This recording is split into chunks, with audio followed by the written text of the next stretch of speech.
नमस्कार दोस्तों, मैं लक्ष्मीना लक्ष्मी लोकगीत चैनल में आप सभी का दिल से स्वागत करती हूँ। आप सबके बीच में हम लोग मिल के लाना चाहती हूँ देवी पचरा गीत। ये देवी पचरा गीत जाएगा लक्ष्मी लोकगीत चैनल पे, सुजीता यादव ऑफिशियल के चैनल पे जाएगा। आप लोग ज़रूर हम लोग का सपोर्ट कीजिए। मैं माता रानी से निवेदन करती हूँ, हमारे भैया दीदी जहाँ भी हैं स्वस्थ रहें, मस्त रहें, अपना अपना काम में व्यस्त रहें और इसी में से समय निकाल करके हमारा भी सपोर्ट करें। और यही निवेदन है माता रानी से।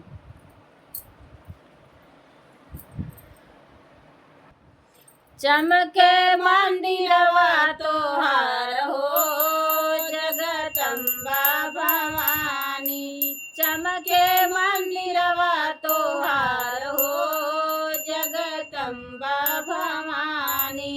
लाल मंदिरवा के लाल दरवाजावा, लाल मंदिरवा के लाल दरवाजावा, अरे लाल झंडा लहराई हो जगदम्बा भवानी, लाल झंडा लहराई हो जगदम्बा भवानी। चमके मंदिरवा तोहार हो जगदम्बा भवानी, चमके मंदिरवा तोहार हो जगदम्बा भवानी। लाल लहंगा माई के लाल चुनरिया, लाल लहंगा माई के लाल चुनरिया, लाल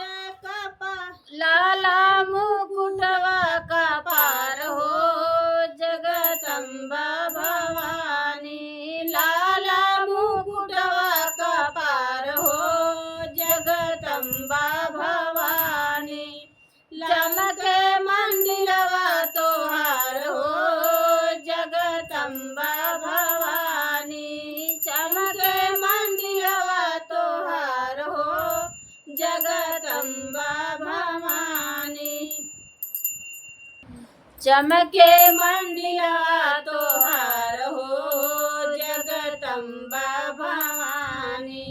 बड़ा निक लगे मैया शेरवा सवारी, बड़ा निक लगे मैया शेरवा सवारी, हाथवा में सोहे तलवार हो जगदम्बा भवानी, हाथवा में सोहे तलवार हो जगदम्बा भवानी।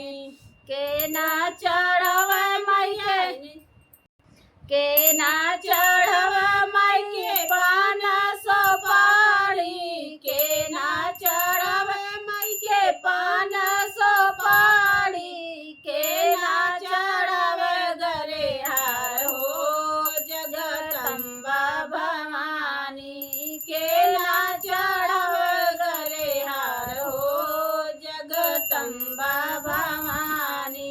चमके मंदिरवा तोहार हो जगदम्बा भवानी, के ना चढ़वा माई के नरियर चुनरिया, के ना चढ़वे माई के नरियर चुनरिया, के ना लगावेला भोग हो जगदम्बा भवानी, के ना चढ़वे माई के नरियर चुनरिया, सेवका चढ़वे माई के नरियर चुनरिया, लक्ष्मी ना लगावली भोग हो जगदम्बा भवानी।